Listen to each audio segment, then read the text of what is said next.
Kung matatandaan nyo, alam ko naman, kilala na ninyo, ito pong si Eloy Bugris. Ito po mga kababayan nyo, nag-invento ng kwento at gumawa ng fake news patungkol po dun sa karamdaman ng presidente. Wait lang, para mas makilala nyo, play muna natin to. Yan, mabilis lang. Colon cancer o si BBM. Stage 4 na yung colon cancer o si BBM. Pakinggan nyo muna. Bakit ba hindi naman yung tinatago? Everybody knows that. Sino ba nagsabi sa inyo na secret ng kanyang na secret ng kanyang cancer? Sa John Hopkins pumunta siya sa Amerika. Na kunyari, siya mag-United Nations, chururot. To sa'yo, nagpakimo, to sa kanya pa-stem cell. Sa John Hopkins, sabi ng mga nurses doon na Pilipina. Pero ang totoo, stage 4 na nasa baka nga bukas makalawa, patay na yan si BBM. Kaya ang ma-president na talaga si Inday Sara. And then, di ba, kung matatandaan nyo mga kababayan na nagsimula na mag-imbestiga ang mga taga-NBI, ang mga kinauukulan, biglang binabawi na yung sinasabi. Tapos yung mga kasamahan niya na nakinig sa kanya, mga kababayan, binubura na paunti-unti yung mga post po nila about to sa karamdaman ng presidente. So ngayon mga kababayan, bakit ko nga ba ipinapakita sa inyo eto pong tao na ito? Kasi simple lang naman mga kababayan, siya po yung tao na pinagmura at pinagsabon ng matindi mga kababayan ni Kap Nino Barsaga. At may mensahe pa nga mga kababayan si Nino Barsaga dito po kay Eloy Bugris. Dahil meron po mga revelasyon na binanggit dito mga kababayan, ito pong si Kap Nino. So ito, pakinggan po natin. Makinig ka, Eloy Burigis. Itong mensahe ko ay para sa iyo ito. Matanda ka na. Amoy lupa ka na. Ha? Isipin mo, sabi mo may sakit ka. Nangihingi ka ng kwarta sa mga follower mo. Akala ko ba mga kababayan mayaman na itong si Eloy Bugris? Kasi di ba ito yung nagpapahili ng iPhone 17 Pro Max niya habang inuupak-upakan niya, ito pong si Jam Magno? Akala ko ba napakayaman yan? Bakit nangihingi po mga kababayan sa kanya mga followers? Di po ba? Kasi biruin niyo mga kababayan ang problema kasi sa mga ito, talagang hindi babanat yung mga yan kung hindi po binayaran yan. Malaki ang posibilidad mga kababayan na may natatanggap po yan na malaking halaga kaya inuupak-upakan po nila yung ating presidente, yung mga nasa pamahalaan. Kasi nga, bayad sila mga kababayan. Alam nyo, may nakita nga akong wait lang, pakita ko muna sa inyo. Nasaan ba yun? Kasi may nakita akong post mga kababayan na parang pinapakalat nila. Nasaan ba yun? Wait lang send lang natin doon sa natin. Isinave ko sa cellphone ko dito mga kababayan, nabasahin natin. Ito yung pinapakalat nila. Ano yung sabi nila dito? Yan. DDS Saraol Confederation Advisory to all Duterte diehard supporters. Ano yung sabi dito mga kababayan? Ito nakita lang natin yan na may kalat na. To all 2 green DDS, please obey this advisory. Una daw mga kababayan, do not watch impeachment proceeding against BP Sara. Do not watch mainstream media.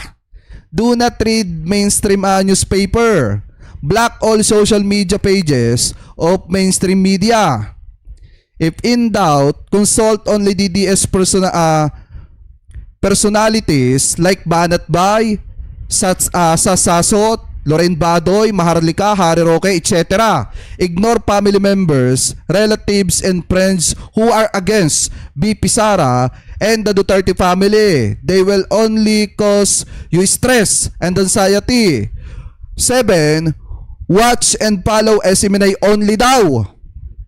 Pangwalo, read the Bible and pray daily daw mga kababayan. Biruin nyo may ganito pala sila na na tawag dito, na advisory sa lahat ng mga DDS supporter na kailangan mong sundin o kailangan mong tawag dito, kailangan mong sundin nga mga kababayan. Kasi biruin nyo ang pinapakalat nila dito, wag manood sa impeachment proceedings ni Sara Duterte. Nga naman mga kababayan, pag nanood yung mga DD-shit na iba na naguguluhan na kung ano nga ba ang gagawin nila dahil nga hindi masagot-sagot ni Sara Duterte yung impeachment, yung mga katanungan o mga aligasyon sa kanya doon sa impeachment proceedings, ngayon mapapaisip yung iba na baka nga mawalan sila ng gana at mag-alis ng suporta kay Sara Duterte. Kaya ayaw nilang manood yung iba doon. Kasi pag pinanood nila at nakita nila na matibay yung ebidensya laban po kay Vice President Sara Duterte, talagang matik mga kababayan, sunog talaga. Di po ba? Sabi pa nga dito, do not watch mainstream media. Huwag daw manood ng mga balita yung mga DD-shit. Ang panoorin lang daw sina Banat Bay at itong sinasasot at itong sina Lauren Badoy na mga fake news peddler. Itong sina Maharlika at sina Harry Roque. I-block daw yung mga social media pages ng mainstream media. At huwag daw magbasa ng mga article. Ito ha, payo ko sa inyo mga kababayan. Much better kung may oras kayo, magbasa kayo ng mga article. Kasi mahalaga yan para updated kayo sa mga balita na nangyayari dito sa ating bansa. Di po ba ang inyong basahin ng mga article yung galing do sa mga mainstream media? At yan po talaga mga kababayan, legit po yan. Di ba? Lamang ang may alam, ika nga. Huwag kayo magpapaniwala sa mga ganitong pinapakalat. Ito, may nakalagay pa nga, legal counsel, Attorney Raymond Bato. Yan yung nakalagay dito. Please share to all DDS. O, yan yung nakalagay dito. Diba mga kababayan? Yan po yung kanilang pinapakalat ngayon. Kaya tama din mga kababayan yung sinasabi dito ni Kap Ninyo Barsaga. Anyway, eto tuloy pa natin. Nilalapag mo ang Gcash mo. Bakit hindi ka tulungan nila Sara Duterte? Kasi nangihingi ka dyan na para kang pulubi, para kang patay gutom.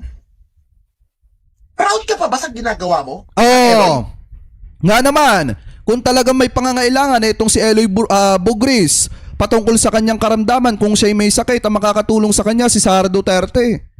Di ba yung Office of the Vice President may pinagagastosan daw na ganyan? Yung mga nangangailangan ng tulong mga kababayan para daw dun sa tawag dito, para doon sa mga constituent nila, bakit hindi tulungan ni Sara Duterte itong si Eloy Bugris kung talaga may karamdaman ito? Di po ba? Kasi makakatulong lang naman dito sa mga vlogger ng mga DD-shit ay si Sara Duterte. Ang problema, kung tutulungan sila ni Sara. Ha? Yung sinasabi mong yan sa mga vlog mo nung nakaraan, pinagawa na din sa akin yan. Kagaya nung pinamura sa akin si Dilema. Pinawalang hiya sa akin si Rizal Tiberos.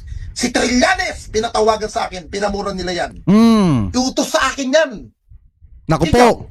Ikaw ba ang bagong versyon na utusan ng mga Duterte ngayon para atakihin ang ibang personalidad? Ha? Tandaan mo, Eloy. Matanda ka na. Mamamatay ka na. Bakit hindi pa sa mga sandaling ito? Kung may pamilya ka, may pagmamahal ka sa pamilya mo at ika naman ay wala kang natatabing kwarta, wala kang naiipon, pukin ang ina mo, gamitin mo utak mo.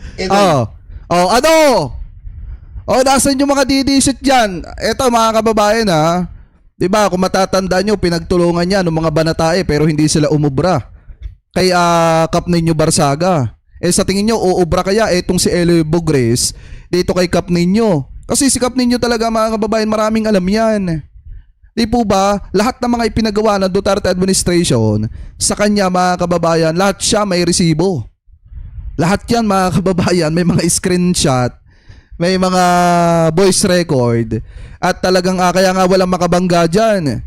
Kasi nga unang-una, bawat ibubuka ng bibig niya, talagang may resibo po siya. At mahirap nga mga kababayan na kalabanin yung tao na may resibo, may ebidensya. Kasi baka ikaw lang din ang masira sa huli. So ngayon yung sinasabi niyang ipinagawa sa kanya dati, baka yun nga ang pinagawa sa kanya ng Duterte administration kung saan tinawagan niya si former Senator Trillanes at pinagmumura niya. Pero kung matatandaan nyo, nagkaayos na din naman sila ni former Senator Trillanes. And then mga panahon mga pinagmumura niya ng mga tao, yun ay utos din sa kanya mga kababayan ng Duterte administration. Anyway, tuloy pa natin. Ha?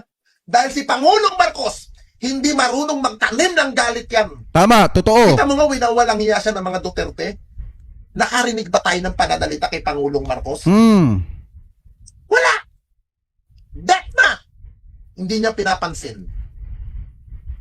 Tandaan mo, si Pangulong Marcos, hindi ako makamarcos. Hindi ko binuko si Pangulong Marcos. Pero, nakita ko sa mama, yung dedikasyon niya sa pagtatrabaho. Yan ang hindi maramdaman ng mga ibang kababayan natin. Bakit? Kasi ang tingin nila kay Pangulong Marcos, base sa paniniwala sa mga pinapakalat na fake news. Wala pong masama kung kayo ay susuporta sa gobyernong ito. Tama. Ha?